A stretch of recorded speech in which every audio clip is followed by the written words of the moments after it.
Praise lord. దేవుని నామానికి మహిమ కలుగును గాక. మరి ఈ సమయంలో మన హోలీ గాస్పల్ మినిస్ట్రీస్ యొక్క ఆరాధన ప్రారంభించుకుందాం. ఈ సమయంలో ప్రార్థన పూర్వకంగా ఉండి ఆరాధన ప్రారంభించుకుందాం. ప్రతి ఒక్కరు కూడా విశ్వాసులందరూ కూడా మరి సిద్ధపడి ఉన్నారని నేను నమ్ముతుంటున్నాను. అలాగే చూస్తూ ఉంటున్న వారందరూ కూడా మీ ఫ్రెండ్స్కి వాట్సాప్ గ్రూపుల్లోనూ ఫేస్బుక్ నందు షేర్ చేసి అనేక మంది మరి ఆరాధనలో పాల్గొనేలాగా మరి సిద్ధపరచాలని ప్రేమపూర్వకంగా విజ్ఞప్తి చేస్తూ ఈ సమయంలో ప్రార్థన ద్వారా మనం ఆరాధన ప్రారంభించుకుందాం. ప్రార్థన. సకలాశీర్వాదములకు కారణభూతుడైన మా తండ్రి, కృప కలిగిన యేసయ్య, ఈ సమయంలో నాయన మరి నీ సన్నిధిలో మేమందరము కూడుకుని ఇటు రీతిగా నేను ఆరాధించడానికి మీరు ఇచ్చిన ధన్యతను బట్టి మీకు వందనాలు చెల్లించుకుంటున్నాం. నాయన నీ సన్నిధి, నీ కాపుదల మాకు అనుగ్రహించండి, బలపరచండి.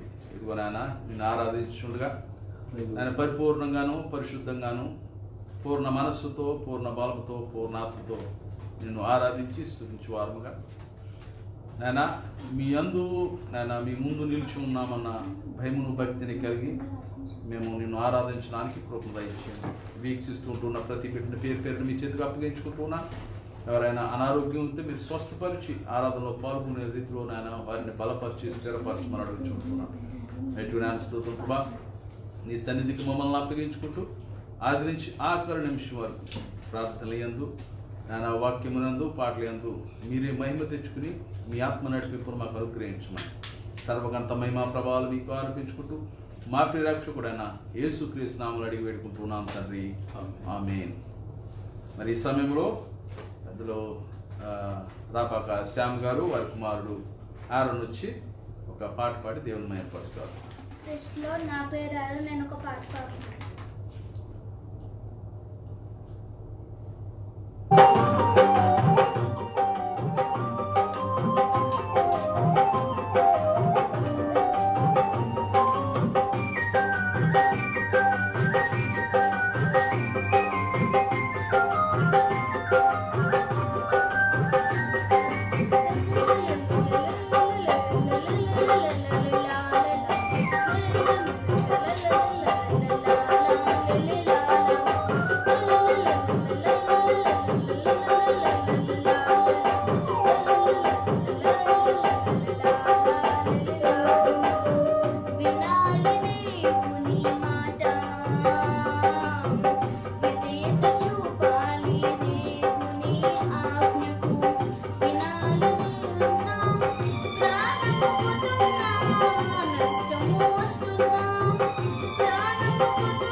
ప్రాణము పెట్టెను వినాలి యేసు ప్రభువు.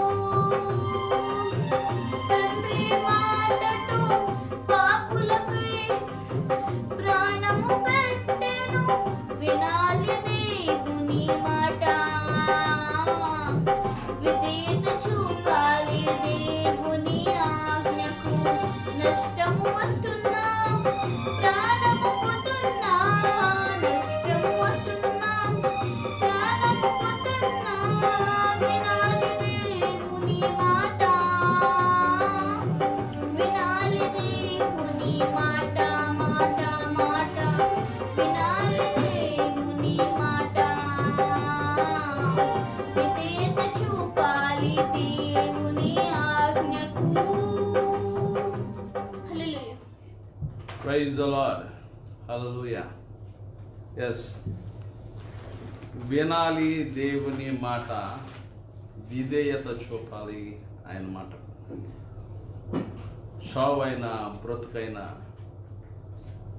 నష్టమైన కష్టమైన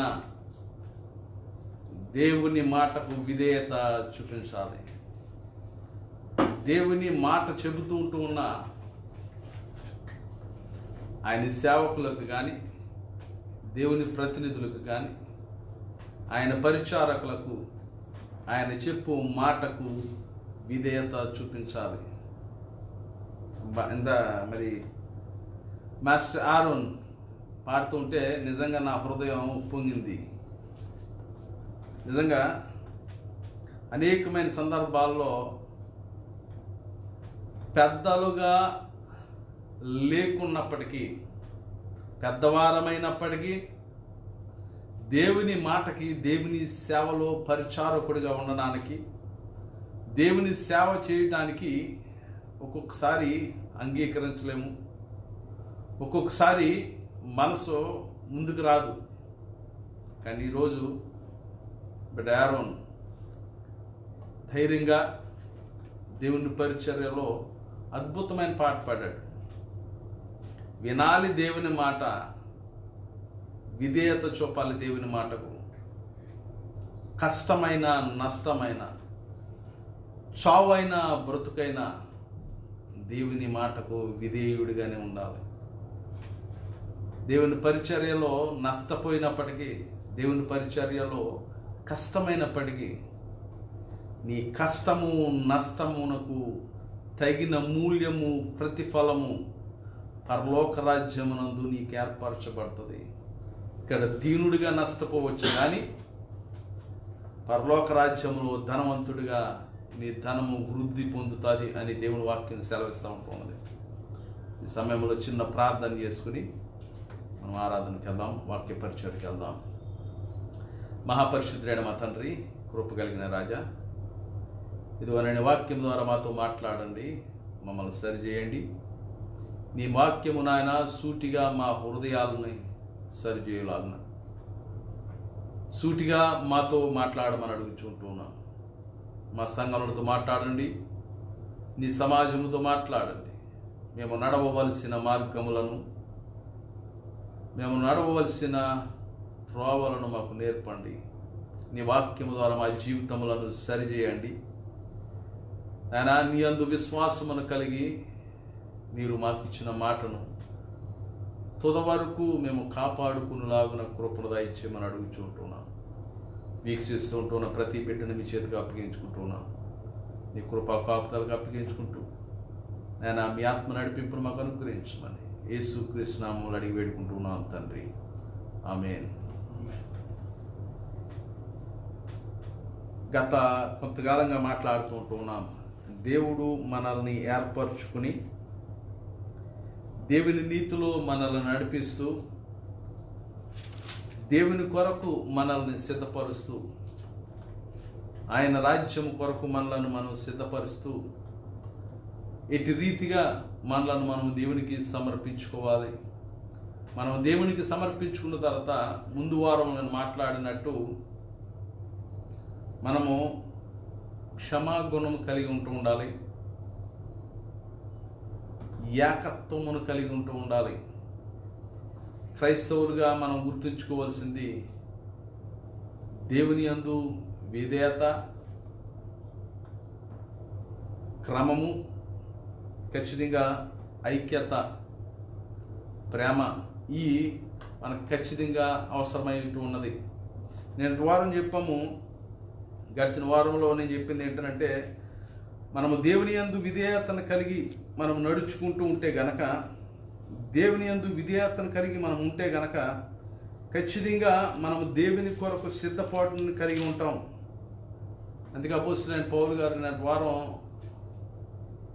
మాటల్లో చెప్పింది ఏంటంటే, నేను బ్రతికిన చనిపోయిన క్రీస్తు కొరకే.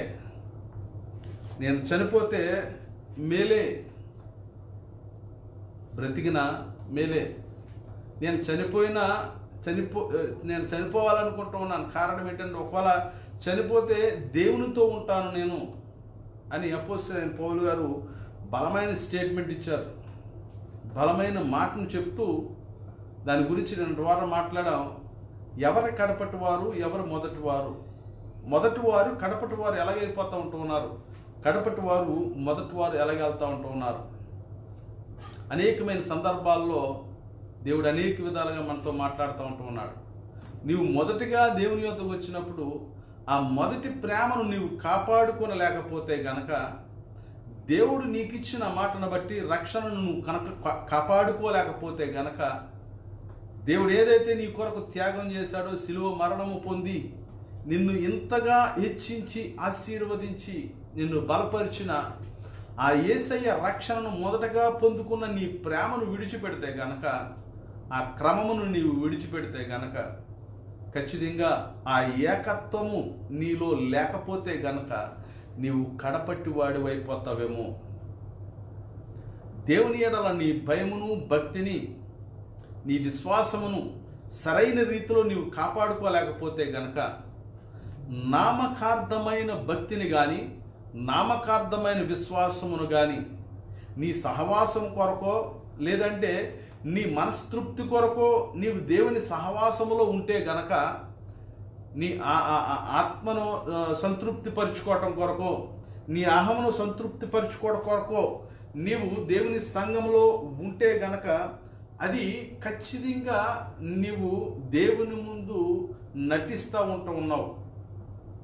నీ విశ్వాసములో నీవు సరైన రీతిలో నీ విశ్వాసమును కాపాడుకోలేకపోతూ ఉన్నావు.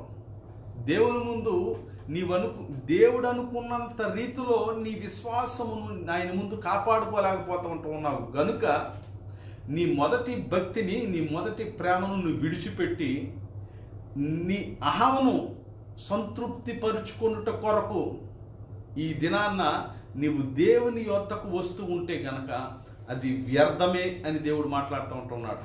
చాలా సూటిగా దేవుడు నీకు ఏదైతే ఏర్పాటు చేశాడో, నీ జీవిత క్రమంలో, నీ జీవిత ప్రయాణంలో అనేకమైన కార్యాలు చేసినప్పటికీ, నీ దాస్యము నుంచి విడిపించి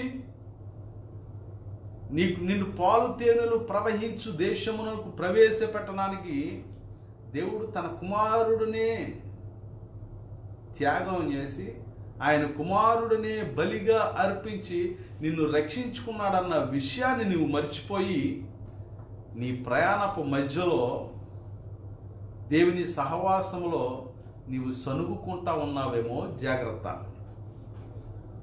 ఐక్యత లేనప్పుడే సనుగు వస్తుంది. నీ ఎదుటి వానితో, నీ తోటి వానితో ఐక్యత నీకు లేకపోతే గనక నీలో సనుగు వస్తుంది. దేవుని మీద విశ్వాసము నీకు సన్నగిలితే నీలో సనుగు వస్తుంది. సనుగుతావు. ఎందుకు ఇలా జరుగుతుంది, ఎందుకు ఇలా జరుగుతుంది, నాకు ఇలా జరగట్లేదేంటి, ఎదుటి వారికి ఇలా జరుగుతుంది ఏంటి, నేను ఎప్పుడో వచ్చాను కదా, నిన్నటి వారు పాఠం అదే కదా, నేను 5 గంటలకే పని కుదిరాను కదా, నేను ఉదయకాలంలో పని కుదిరాను, సాయంకాలం వచ్చిన వాడికి కూడా అదే జీతం ఏంటి అని మనసును నొచ్చుకున్నాడో, కానీ అది యజమానుడికి న్యాయమైంది. ఆఖరిగా వచ్చిన వాడు ముందుగా జీతాన్ని తీసుకున్నాడు, ముందుగా వచ్చిన వాడు ఆఖరిని జీతాన్ని తీసుకుంటా ఉన్నాడు. కారణం ఏంటో తెలుసా? సనుగు. ఒకవేళ మన అహాన్ని సంతృప్తి పరుచుకోవటం కొరకు, మనలను మనం సంతృప్తి పరుచుకోవటం కొరకు, నీలో ఉన్న దుర్బుద్ధిని సంతృప్తి పరుచుట కొరకు నీ మనస్సు కానీ నీ హృదయం కానీ సనుగుకుంటా ఉన్నదేమో దేవుని ముందు. జాగ్రత్త. అది వ్యక్తుల మీదే కావచ్చు, కానీ అది తొదకు దేవుని మీదకి ఆ సనుగు వెళ్తుంది. దేవుని పరిశోధించువారముగా అయిపోతామేమో. ఐక్యముగా ఉండండి అని ఒక సంఘమును ఏర్పరిచి నీకు క్షమాగుణము కలిగించాలని, మీ అందరిలో ఐక్యముగా ఉండాలని, ఏక తాత్పర్యము ఏక మనస్సును కలిగి మీరు జీవించాలని, ఆత్మ ద్వారా నడిపించబడాలని దేవుడు నీకు నాకు ఒక సహవాసమును ఏర్పరుస్తూ ఉంటూ ఉన్నాడు. ఆ సహవాసము నాకు శిరస్సు క్రీస్తుగా ఉంటూ ఉన్నాడు. ఆ శిరస్సు అయిన క్రీస్తుకి అవమాన రీతిగా మనం ఆలోచించే ఆలోచనలు ఎలా ఉంటా ఉన్నాయని అంటే సనుగుకుంటా ఉన్నాం. అలనాడు ఇశ్రాయేలీయులు కూడా సనుగుకుంటా ఉన్నారు. దేవుడు రప్పించాడు, వారి దాస్యము నుంచి రప్పించాడు. వారు ఎక్కడైతే బానిసలుగా బ్రతుకుతుంటూ ఉన్నారో ఆ బానిస బ్రతుకు నుంచి వారిని విడిపించాడు. ఆ బానిస బ్రతుకు నుంచి విడిపించి, ఆ రోత బ్రతుకు నుంచి, ఆ జీవితాన్ని నుంచి విడిపించిన తర్వాత ప్రతిసారి వారికి కలిగిన కష్టాన్ని బట్టి దేవుణ్ణి సనుగుకుంటూ ఉన్నారు. దేవుణ్ణి శోధించారు, దేవుని పరిశోధించారు. జాగ్రత్త సుమా, నీ విశ్వాస క్రమములో దేవుణ్ణి అంగీకరించిన తర్వాత నీవు క్రీస్తుని అనుకరిస్తూ ఉంటున్నా. క్రీస్తు రక్షణలో, క్రీస్తు నామములో రక్షణ పొందుకున్న తర్వాత నీ విశ్వాసమును కాపాడుకోలేక, నీ అహనమును తప్పించలేక, నిన్ను నీవు సిలువ వేసుకొనలేక సనుగుకుంటా ఉన్నావేమో. అది దేవునికి కోపం రప్పిస్తుంది. ఒకవేళ నీ మీద కనికరం చూపించవచ్చు, కానీ తుదకు అది నీ మీద ఉగ్రతను తీసుకొస్తుంది. జాగ్రత్త. ప్రియమైన దేవుని బిడ్డలారా, మనం చాలా జాగ్రత్తగా గమనించాలి. ప్రతి విషయమునందు మనము ఎవరి మీద సనుగుకుంటా ఉన్నాము, ఎవరి గురించి మనసు నాశపెట్టుకుంటా ఉన్నాం, మనసు ఎవరి గురించి కష్టపెట్టుకుంటూ ఉన్నాం. కష్టమైన నష్టమైన దేవుని మాటకు విధేయత చూపే క్రమంలో, ఇందాక బిడ్డ పాడాడు, దేవుని మాటకు విధేయత చూపాలా, దేవుని మాటను అంగీకరించాలి. దేవుని మాటను విధేయత చూపి కష్టమైన నష్టమైన, అంటే అదిగా అపోస్తలుడైన పౌలు గారు కూడా ఫిలిప్పీయులకు రాసిన పత్రికలో మొదటి అధ్యాయంలో అదే మాట అంటాడు కదా. మొదటి అధ్యాయంలో అపోస్తలుడైన పౌలు గారు ఫిలిప్పీయులకు రాసిన పత్రిక మొదటి అధ్యాయం 23లో, నా మట్టుకైతే బ్రతుకుట కీరిస్తే చావైతే లాభమే, చావైతే లాభమే, అయినను శరీరముతో నేను జీవించుట నాకున్న పనికి ఫలసాధకమైన ఎడల నేనెన్ని కోరికందులో నాకు తోచలేదు. ఈ రెండింటి మధ్యను ఇరుకుబడి ఉన్నను. నేను వెడలిపోయి క్రీస్తుతో కూడా ఉండవలనని నాకు ఆశ ఉన్నది. నేను వెడలిపోయి లోకం నుంచి చనిపోయి వెళ్ళిపోయి క్రీస్తుతో ఉండాలని ఆశగా ఉంటా ఉన్నది. కారణం ఏంటో తెలుసా?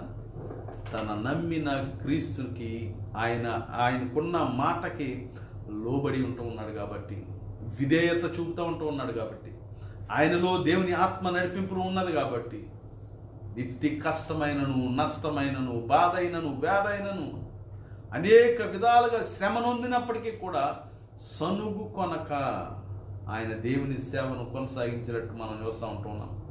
వారి ప్రయాణము కొనసాగించినట్టు మనం చూస్తూ ఉంటున్నాం. ఇక్కడ చూస్తే కనుక ఆనాడు ఇశ్రాయేలీయులు కూడా దారి మధ్యలో దాహం వేస్తే వెంటనే వాళ్ళు ఓసే మీద సనుక్కుంటూ ఉన్నారు.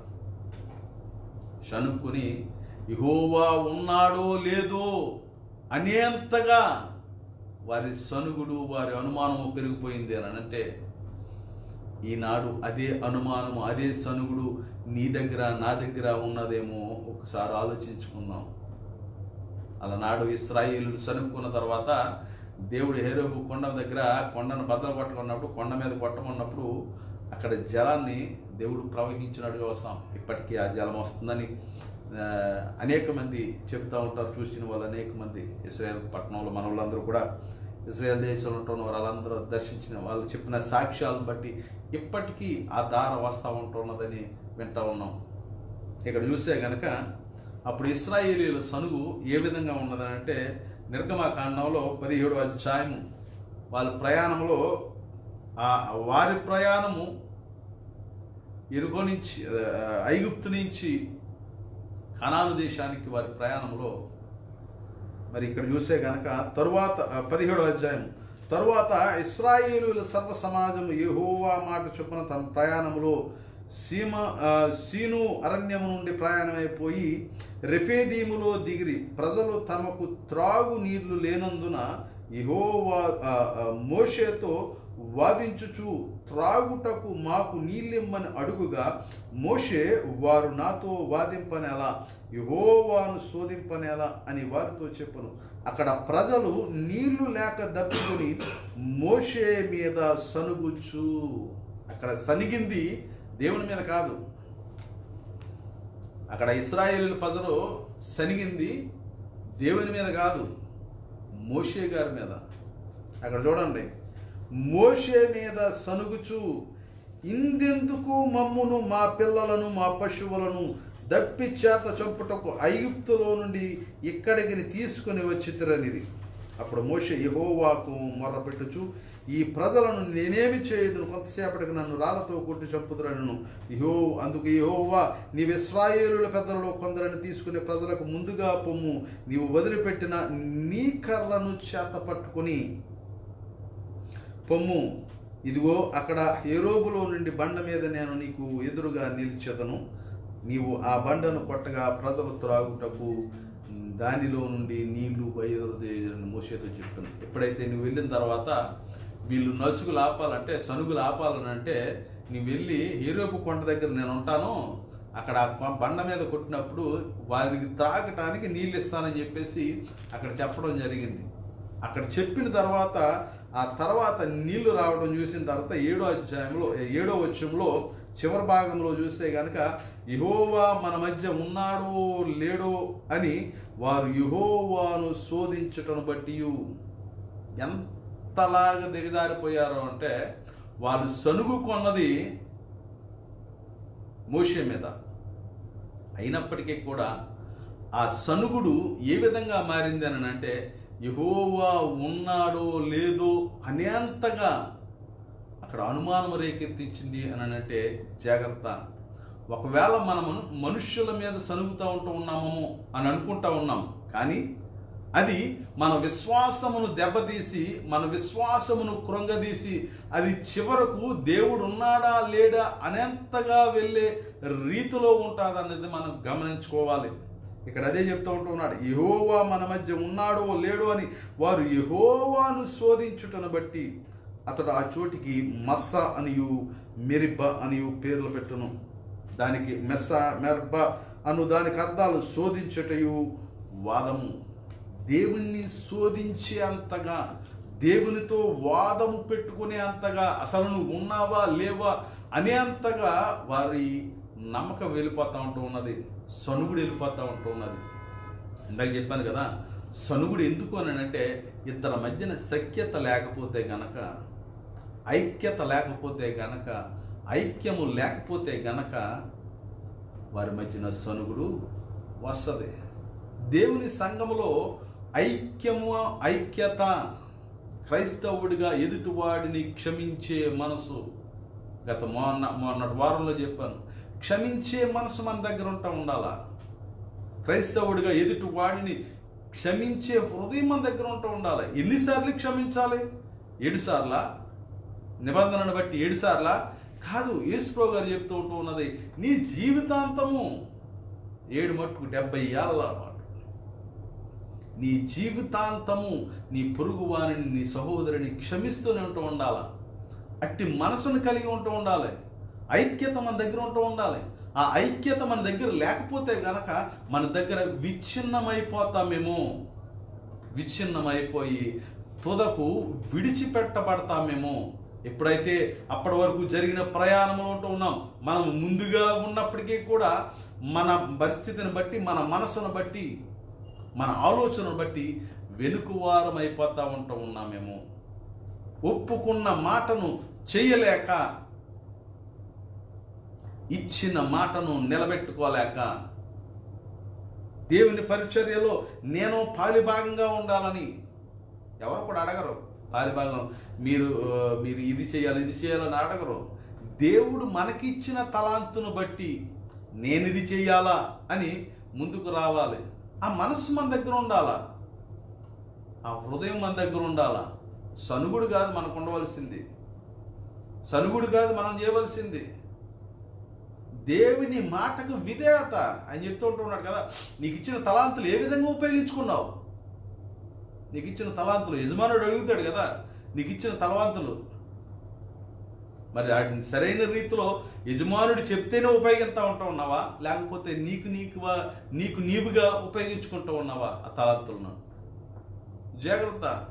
మన విశ్వాస ప్రయాణంలో అనేక ఒడిదుడుకులు వచ్చినా, కష్టం వచ్చినా, నష్టం వచ్చినా, సంతోషమైన బాధ అయినా ఏదైనప్పటికీ దేవుని మీద సనుగుకునే మనసు మన దగ్గర ఉంటే గనక మనలో ఐక్యత లోపిస్తూ ఉన్నదని మాత్రం వాస్తవం గమనించండి. చూస్తూ ఉన్న విశ్వాసులందరికీ కూడా నేను చెప్పేది ఒకటే, యేసుక్రీస్తునందు మనమందరం కూడా ఒకటై ఉన్నాం. మనమందరం కూడా సమానమే. ఎవరు ముందు వచ్చారని కాదు, ఎవరు వెనక వచ్చారని కాదు, ఎవరు ముందు వారు ఎవరు వెనక వారు, అందరికీ ఫలము ఒక్కగానే ఉంటుంది. వారి వారి తలాంతులను బట్టి వారికి ఫలము ఒకే విధముగా ఉంటుందని చెప్పేసి నిన్నటి వారం చెప్పుకుంటూ ఉన్నాం. దీనిని బట్టి మనం తెలుసుకోవాల్సింది ఏంటంటే, మనలో ఉన్న ఐక్యతను, మనలో ఉన్న ఏకభావం, మనలో ఉన్న ఐక్యతను మనము కాపాడుకుంటూ దేవుడు ఇచ్చిన హెచ్చరికలు ఉన్నాయి. దేవుడు ఇచ్చిన హెచ్చరికలు ఉన్నాయి. ఆ దేవుడి నుంచి వచ్చిన ఏ హెచ్చరిక అయినా అది మనము ఏకముగా ఉండడానికే. దేవుడి నుంచి వచ్చిన మాట ఏదైనప్పటికీ కూడా మన సనుగుడు మానడానికే, మన హృదయము మారడానికే, మనము రూపాంతరము చెందడానికే గమనించుకోవాలి. అందుకే అపోస్తలుడైన పౌలు గారు ఫిలిప్పీయులకు రాసిన పత్రికలో అక్కడ మాట్లాడుతూ ఉన్నారు. 2వ అధ్యాయం 1వ వచనం నుంచి, కావున క్రీస్తునందు ఏ హెచ్చరికైనను చాలా స్పష్టంగా చెప్తూ ఉంటున్నాడు అక్కడ. కావున క్రీస్తునందు ఏ హెచ్చరికనైనను, ప్రేమ వలన ఆదరణైనను, ఆత్మయందు ఏ సహవాసమునైనను, ఏ దయారసమునైనను, వాత్సల్యమునైనను ఉన్న ఎడల, దేవుని యందు యేసుక్రీస్తునందు ఏ హెచ్చరికైన ఉన్నా, ఏ ప్రేమ దయారసం ఉన్నా, ఏ ఆత్మయందు ఏ సహవాసం ఉన్నా, ఏ దయారసమును వాత్సల్యతను ఉన్న ఎడల, దేని కొరకంటే మీరు ఏక మనస్కులుగా, చాలా స్పష్టంగా చెప్తూ ఉంటున్నాడు. చదవండి ఒకసారి. దేవుని నుంచి వచ్చే హెచ్చరిక, దేవుని నుంచి వచ్చే మాట, దేవుని ప్రేమ, దేవుని ఆత్మ ద్వారా సహవాసము దేనికి అని అంటే ఏక మనస్కులుగా, ఏక ప్రేమను కలిగి, అక్కడ చాలా స్పష్టంగా మాట్లాడుతూ ఉంటున్నాడు. మనమందరం ఉన్నది, మనంతా ఏంటి అని అంటే ఏకత్వము. మనమందరం ఒకటే. స్త్రీ పురుషుడు, ఉన్నవాడు లేనివాడు, ఉన్నత కులస్తులు, తక్కువ కులస్తులు, మధ్యతరగతి వారు, ధనికుడు, పేదవాడు, ఏదీ లేదు దేవుని దగ్గర. అందరూ కూడా ఒకటే, అందరూ కూడా సమానమే. ఈ లోకములో దీనుడిగా బ్రతుకుతూ ఉంటే గనక పరలోక రాజ్యంలో ధనికుడిగా బ్రతికే ధన్యత పరలోక రాజ్యంలో ఉంటుంది. పరలోక రాజ్యము మనం అనుకున్నట్టు ఉండదు. పరలోక రాజ్యము మనకలాగా ఉండదు. పరలోక రాజ్యము మన ఆలోచన రీతిలో ఉండదు. దేవుడు మన కొరకు ఏర్పరిచిన రాజ్యము ఈ రీతిగా ఉండదు. మనం ఏర్పరచుకున్నాం హెచ్చు తగ్గులు, మనం ఏర్పరచుకున్నాం భేదాలు. కానీ దేవుని దృష్టిలో ఉదయపూట వచ్చిన వాడు ఎలాంటి వాడో ఆఖరగా 5 గంటలకు వచ్చిన పనివాడికి కూడా అదే జీతము, సమానత్వమే. కారణం అది అలాగే ఇవ్వటం దేవునికి ఇష్టమై ఉన్నది. దేవునికి ఇష్టం అలాగా సమానత్వంగా చూడటం, అందరిని ఒకటే రీతిలో చూడటం, అది యేసయ్యకే సాధ్యం. ఉన్నవాడి దగ్గర ఇటువంటి ప్రేమను కనపరిచాడో పేదవాడి దగ్గర కూడా ఆ ప్రేమనే కనపరిచింది యేసయ్య మాత్రమే. యేసయ్యలో భేదాలు లేవు, యేసయ్యలో కులాలు లేవు, యేసయ్యలో మతాలు లేవు. యేసయ్యలో ఉన్నది ఒకటే ప్రేమ. తన శత్రువును కూడా ప్రేమించే గొప్ప మనస్సు యేసయ్య దగ్గర ఉన్నది. తనను చంపిన వారిని కూడా క్షమించగలిగిన హృదయం యేసయ్య దగ్గర ఉన్నది. మరి ఆయన నమ్ముకున్న మనము మన తోటి సహోదరుని క్షమించలేక సనుగుకుంటా ఉన్నామా? ఆ సనుగుడు ఉండకూడదని హెచ్చరిక చేస్తూ ఉంటూ ఉన్నాడు. ఏ హెచ్చరిక అయినను, ఏ దయారసమైనను, ఏ ప్రేమైనను, ఏ పరిశుద్ధ సహవాసమైనను, ఎందుకో తెలుసా? మీరు ఏక మనస్కులుగా ఏక ప్రేమను కలిగి ఉండాలని. జాగ్రత్త. ఒకవేళ నీవు హెచ్చు తగ్గులుగా నీవు ఆలోచిస్తూ ఉన్నావేమో, నీ గురించి దేవుడు మాత్రం హెచ్చు తగ్గులుగా ఆలోచించట్లేదు. నీవు నీ పనివాని దగ్గర హెచ్చు తగ్గులుగా ఆలోచిస్తూ ఉన్నావేమో, దేవుని దృష్టిలో నీ పనివానికి నీకు ఒకటే జీతం ఉంటుంది. దేవుని దగ్గర నీ పనివానిని ఏ విధంగా నువ్వు క్షమిస్తూ ఉన్నావో నిన్ను కూడా దేవుడు అట్టి రీతిగా క్షమిస్తాడు. ఒకవేళ నీ పనివానిగా చూసి మిత భేదములు కలిగిస్తూ ఉంటే గనక దేవుడు అట్టి రీతిగా నీకు చేస్తాడు. ఒకవేళ నీవు క్షమించబడి నీ పనివానిని, నీ తోటివారిని నువ్వు క్షమించలేకపోతే గనక నీకు అట్టి క్షమాపణే జరుగుతుందని ముందుటి భాగంలో మనం చదువుకుంటూ ఉన్నాం. ముందుటి భాగంలో ముందు ప్రసంగాల్లో మనం వింటా ఉన్నాం. తన యజమానుడు ఎట్టి రీతిగా క్షమించాడో తన తోటి దాసుడిని క్షమించలేకపోయాడు. 36 కోట్లగా క్షమించబడిన వాడు 50 రూపాయల కోసం ఆశపడి జైలు పాలయ్యాడు మనం చూసాం. మనం ఎంతైతే క్షమించబడ్డామో మన తోటి వాడిని కొద్దిగా క్షమించలేకపోతే గనక మనలో ఏకత్వము లేదు, ఏక మనస్సు లేదు. అది చెప్తూ ఉంటున్నాడు. ఏక మనస్సులగినట్లు ఏక ప్రేమ కలిగి ఏక భావము గలవారుగా ఉండి. ఏకత్వము. మనమందరం కూడా యేసు పేరు వింటే చాలండి. యేసు క్రీస్తు పేరు వింటే చాలు. మన హృదయాలు ఆనందంతో నిండిపోవాలా. యేసు క్రీస్తు అన్న మాట చాలు ఎదుటివాడిని క్షమించేయడానికి, ఎదుటివాడిని ప్రేమించడానికి, ఎదుటివాడిని తప్పించడానికి, ఎదుటివాడిని తప్పిదాలను కప్పిపుచ్చడానికి యేసయ్య ప్రేమ చాలు. ఆ ఒక్క మాట చాలు యేసయ్య.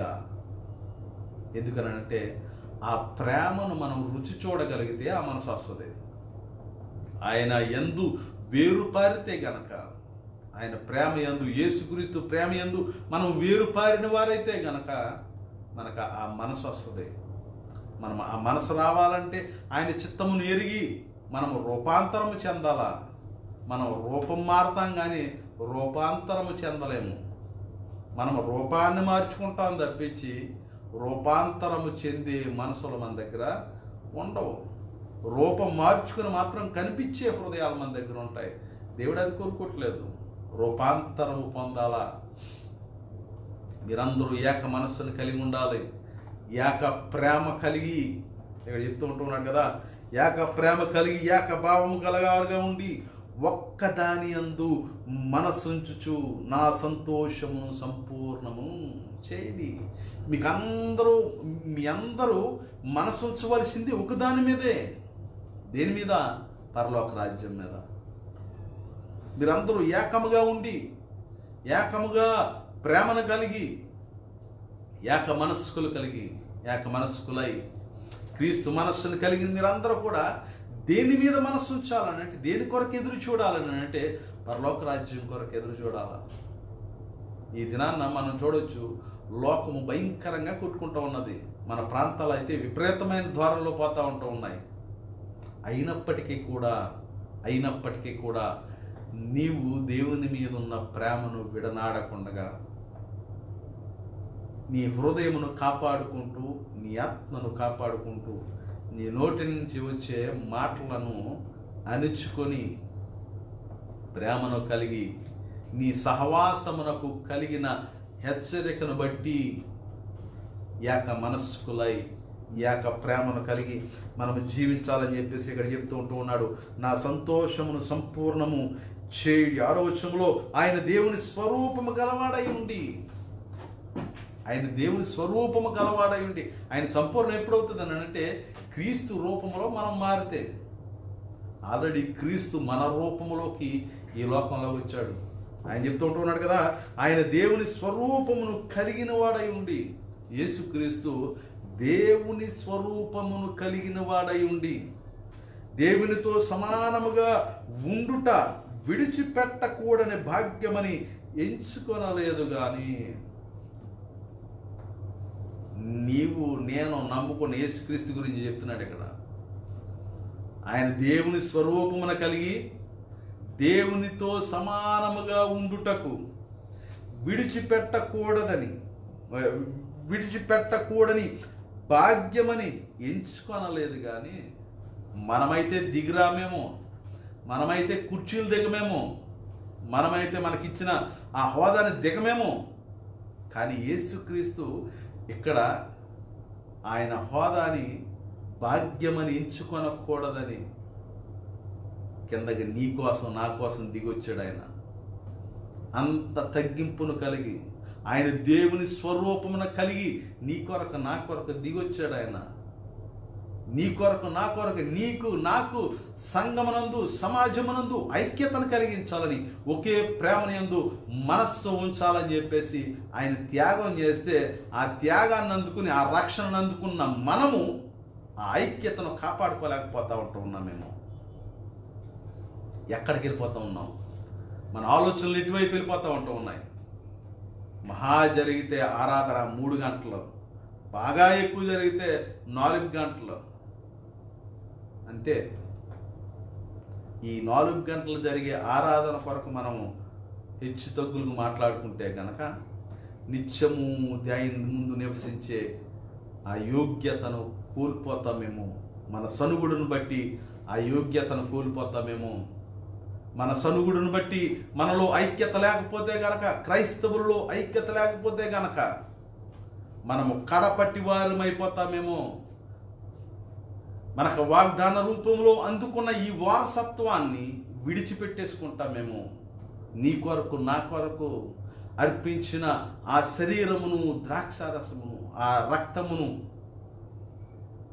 ఆయన నిబంధనను మనం విడిచిపెడితే గనక, నిబంధనను నీవు హేళనగా చూస్తే గనక, ఆయన ఇచ్చిన నిత్య నిబంధనలో నీవు లేకపోతే గనక, పరలోక రాజ్యములో జరుగు విందుకు ఛాయగా ఉన్న ఈ రొట్టెను ద్రాక్షారసమును మనము వ్యర్థముగా చూస్తే గనక, హేళనగా చూస్తే గనక, పట్టించుకోకపోతే గనక, సరైన రీతిలో దానికి మూల్యము తప్పదు అనేది మనము గ్రహించాలి సుమా. క్రైస్తవ బిడ్డలారా, ఇది ఆషామాషి కాదు. చనిపోయిన తర్వాత బతికే యోగ్యత మనకు కావాలి అని అంటే ఈ లోకములో సరైన జీవితం మనం జీవించాలా, సరైన ఆలోచనలు కలిగి ఉండాలా, సరైన మనస్సును కలిగి ఉండాలి, సరైన జీవితమును మనకు కలిగి ఉండాలి, తగ్గింపు హృదయమును కలిగి ఉండాలి. ఎంతగా తగ్గించుకోవాలి? క్రీస్తే ఆయన దైవ స్వరూపము కలిగి, దేవుని స్వరూపమును కలిగి, దేవునితో సమానముగా ఉండుట విడిచిపెట్టకూడదని భాగ్యమని ఎంచుకొనక నీకోసం నా కోసం దిగొచ్చాడు కదా. అంతగా తగ్గించుకునే మనసు మన దగ్గర ఉందా? అంతగా తగ్గించుకునే హృదయం మన దగ్గర ఉందా? మన తోటివాడితో ఏకీభవించే మనసు మన దగ్గర ఉందా? ఏదుందో మన దగ్గర? సరుగుకునే మనసు ఉందా?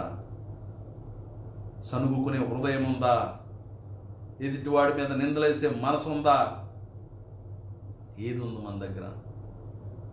ఒకవేళ తగ్గింపు మనసు నీ దగ్గర ఉంటే కనుక ఇక్కడ ఆయన సంతోషము పరిపూర్ణముగా చేయనట్లు ఉంటాం.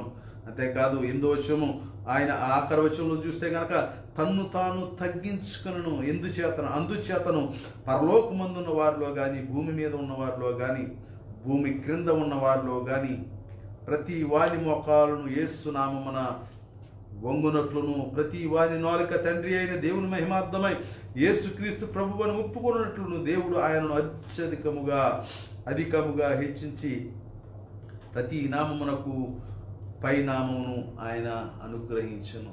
ఆయన తగ్గించుకున్న దానిని బట్టి, తన్ను తాను తగ్గించుకుని దానిని బట్టి, ఏదైతే యోగ్యముగా ఉన్నదో దానిని విడిచి నన్ను రక్షించుట కొరకు ఆ లోకమును ఆ భాగ్యమును విడిచిపెట్టి నరరూపుడిగా నీ కొరకు నా కొరకు బలియాగము చేసిన ఆ తగ్గింపు తనమును బట్టి ఆయన భూలోకం ఎందుకు కాదు, ఆకాశం ఎందుకు కాదు, భూమి కింద ఉన్న వారిలో ఏ నామము కంటేను ఆయన పైనామముగా ఉంటూ ఉన్నారు. ఏదైనా సరే ఆయన నామము కిందే ఉండవలసిందే. అంత ఆధిక్యతను దేవుడు యేసు ప్రభు వారికి అందించాడు. అదే ఆధిక్యాన్ని ఆయనతో సమానముగా నీకు నాకు ఆ లోకంలో స్థానమును అనుగ్రహించబోతా ఉంటూ ఉన్నాడు. అయితే ఆ స్థానమును పొందుకునే మనం ఆ కానాను దేశంలో ప్రవేశించబోతూ ఉన్నాం. మనం నీకు వచ్చిన కష్టాన్ని బట్టి, నీ అహాన్ని తృప్తిపరచుకోవటం కొరకు, నీ బాధను తృప్తిపరచుకోవటం కొరకు, నీ మనస్సును సంతృప్తిపరచుట కొరకు సనుగుడు మొదలు పెడితే గనక, నీ కొరకు హెచ్చరించిన ప్రతి హెచ్చరికను నీవు తోలనాడి ఐక్యతను చెడుపుకుంటే గనక, నీ సహవాసము కొరకు దేవుడిచ్చిన మాటలను లెక్క చేయక, ఆయన మాట యందు నమ్మిక ఉంచక నీవు వెడలిపోతే గనక నీవు కడపట్టి వాడివైపోతావేమో. జాగ్రత్త క్రైస్తవ విశ్వాసి, మన విశ్వాసమును కాపాడుకుందాం. మన విశ్వాసములో కడవారమైపోతా ఉన్నామేమో. జాగ్రత్త. ఇది సంఘంకే కాదు, సకల క్రైస్తవులకు చెబుతూ ఉన్నమాట. నీ విశ్వాసములో సన్నగిల్లి సనుగుడు మొదలై నీవు కడపట్టి వాడివైపోతా ఉన్నావేమో. నీవిచ్చిన మాటను నిలబెట్టుకోలేక, వెళ్ళకుండగా, దేవుని పరిచర్య చేయకుండగా, దేవుని పరిచర్యకు సహకారుడుగా లేక సనుగుకుంటే గనక కడపట్టి వాడివైపోతావు. అందుకే యేసుప్రభు గారు ఒక ఉపమానం చెప్తూ ఉన్నారు.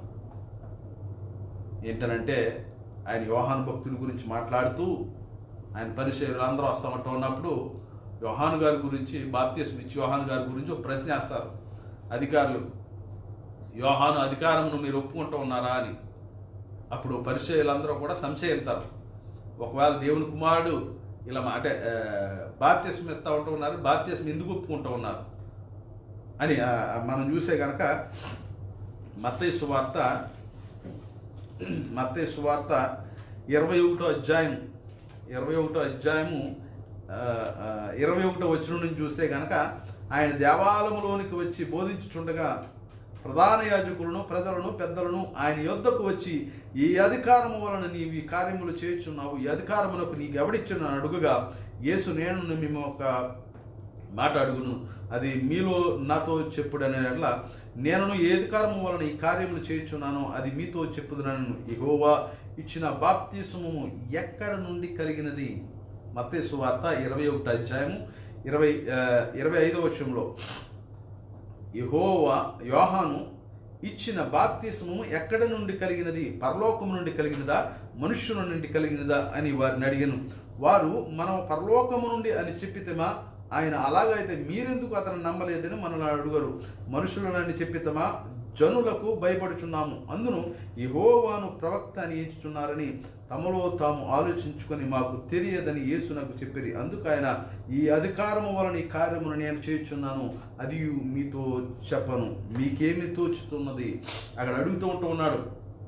పరిచర్యలు వచ్చి అడుగుతున్న, ఏ అధికారంతో ఈ కార్యాలను చేస్తూ ఉన్నామని అడుగుతూ ఉన్నప్పుడు ఆయన తిరిగి బాప్తిస్మం ఇచ్చి యోహాను కొరకు ఒక ప్రశ్న వేస్తాడు. ప్రశ్న వేసిన తర్వాత ఏ అధికారమును బట్టి అని చెప్తే వాళ్ళు ఎక్కడ ఇరుక్కుంటారని వాళ్ళకు తెలియదు అని చెప్తూ ఉన్నప్పుడు అప్పుడు యేసుప్రభు గారు చెప్తూ ఉన్నారు. దాని తర్వాత భావం ఏంటి అని అంటే, ఎవరైతే వస్తాను అని రాలేకపోయారో ఎవరైతే రాను అని వస్తానంట ఉన్నారో వారికి భేదమును అక్కడ చూపిస్తూ, ఎవరైతే దేవుని పిలుపుని అందుకొని వస్తాను అని చెప్పి రాకుండా ఉన్నారో, ఎవరైతే రాను అని చెప్పి వస్తానన్నారో దానిని బట్టి వారి విశ్వాసము తేల్తా ఉంటూ ఉన్నది, వారి నమ్మకము తేల్తా ఉంటూ ఉన్నదని చెప్పేసి ఇక్కడ చెబుతూ తర్వాత భాగంలో అంటాడు 28వ వచనంలో, మీకేమి దోచుచున్నది? ఒక మనుష్యుని ఇద్దరు కుమారులు ఉండేరి. అతడు మొదటి వాని యొద్దకు వచ్చి, కుమారుడా, నేడు పోయి ద్రాక్ష తోటలో పనిచేయమని చెప్పగా వాడు పోను అని ఉత్తరమిచ్చను గాని పిమ్మట మనస్సు మార్చుకుని పోయాను. మొదటి వాడిని అడుగుతూ ఉంటూ ఉన్నాడు. ఇప్పుడు మొదటి వాడెవడు, కడపటి వాడెవడు? అర్థమవుతుందా? గమనించండి. మొదటి వాడెవడు, కడపటి వాడెవడు? మొదటివాడు ఇక్కడ చెప్తూ ఉంటూ ఉన్నాడు, పోను అని ఉత్తరం ఇచ్చాను గాని పిమ్మట మనస్సు మార్చుకొని పోయాను. అతను రెండవ వాని వద్దకు వచ్చి ఆ ప్రకారమే చెప్పగా, మళ్ళీ రెండవ వాని కూడా అడుగుతూ ఉంటూ ఉన్నాడు, నా కుమారుడా, నీవు వెళ్ళి నా ద్రాక్ష తోటలో పనిచేయమని చెప్పగా, అయ్యా పోదునను గాని పోలేదు. మొదటవాడేమో రానన్నాడు, కానీ తుదకు మనస్సు మార్చుకుని వెళ్ళాడు. రెండవ వాడు వెళ్తానన్నాడు, కానీ వెళ్ళలేదు. దీనిని బట్టి తర్వాత మాట చెప్తూ ఉంటున్నాడు, ఈ ఇద్దరిలో ఎవడు తండ్రి ఇష్ట ప్రకారము చేసిన వాడని వారిని అడిగాను. ఎవరు చేశారు దేవుని ఇష్ట ప్రకారం?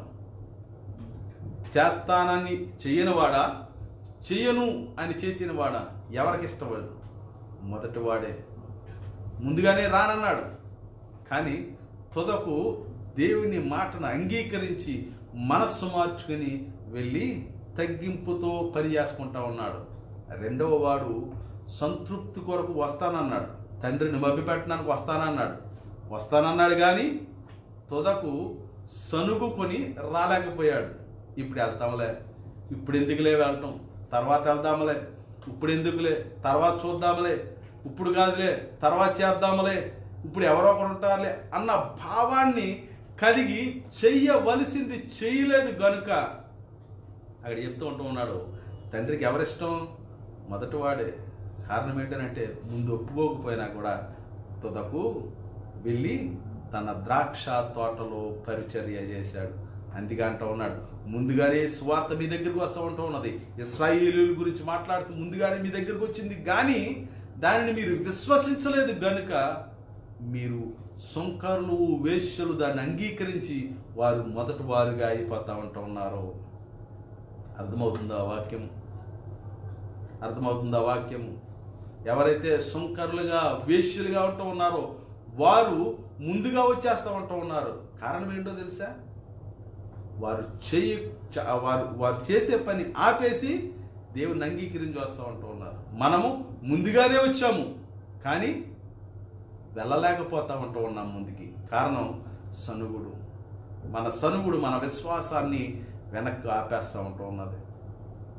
దేవుని పరిచర్యలో కానీ, ప్రార్థనలో కానీ, విశ్వాసములో కానీ, భక్తిలో కానీ, ఆత్మీయతలో కానీ, ప్రతి విషయమునందు ఒకవేళ నీ హృదయం సరుగుకుంటా ఉన్నదనుకుంటే కనుక నీవు వెనకడుగేస్తూ ఉంటూ ఉన్నావు. యేసుతో నడిచే యోగ్యత మాకు కావాలా? యేసుతో నడిస్తే కనుక ముందుగా నీవు వెళ్తావు.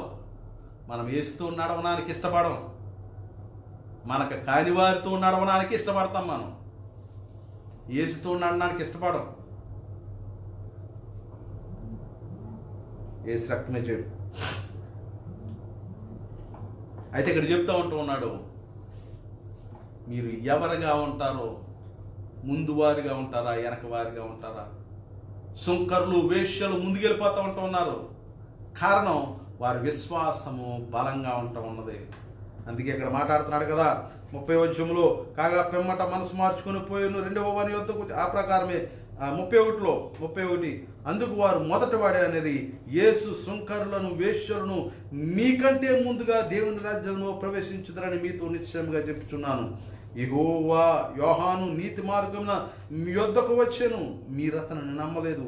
అయితే సుంకరులను, వేశ్యలను అతను నమ్మిరి. మీరు అది చూచి అతనికి నమ్మనట్లు పశ్చాత్తాపపడక పోతిరి. ఇక్కడ చూస్తే గనక యోహాను నీతి మార్గమున వారి యొద్దకు వచ్చాడు, అయినా కూడా వారు విశ్వసించలేదు. అయితే సుంకరులు, వేశ్యలు విశ్వసిస్తూ ఉంటూ ఉన్నారు. వ్యభిచారులు, వేశ్యలు యేసుని విశ్వసించి వారిని విడిచిపెట్టి దేవుడిచ్చిన ఐక్యతను, దేవుడిచ్చిన ఏక ప్రేమ, దేవుడిచ్చిన ఏక మనస్సులుగా ఆయన సహవాసంలో చేర్చబడతా ఉంటూ ఉన్నారు. అయితే ముందుగా వచ్చిన వారు వెనకైపోతూ ఉంటూ ఉన్నారు. ఇచ్చిన మాటను నిలబెట్టుకోలేక, దేవుడు ముందుగా మనం మారు మనసు పొందిన దినాన్న మనం ఇచ్చిన మాటను నిలవబెట్టుకోలేక, దానిని ఉంచుకోలేక, రక్షణను జాడవిరుచుకుని అనేక మంది కడపటి వారైపోతూ ఉంటూ ఉన్నారు. ఎదుటి వారిని క్షమించలేక, ఎదుటివాడి మీద ప్రేమ చూపించలేక, ఎదుటివాడి గురించి ప్రార్థన చేయలేక, ఎదుటివాడిని సమానంగా చూడలేక సనుగుకుంటూ అనేక మంది రాలిపోతూ ఉన్నారేమో.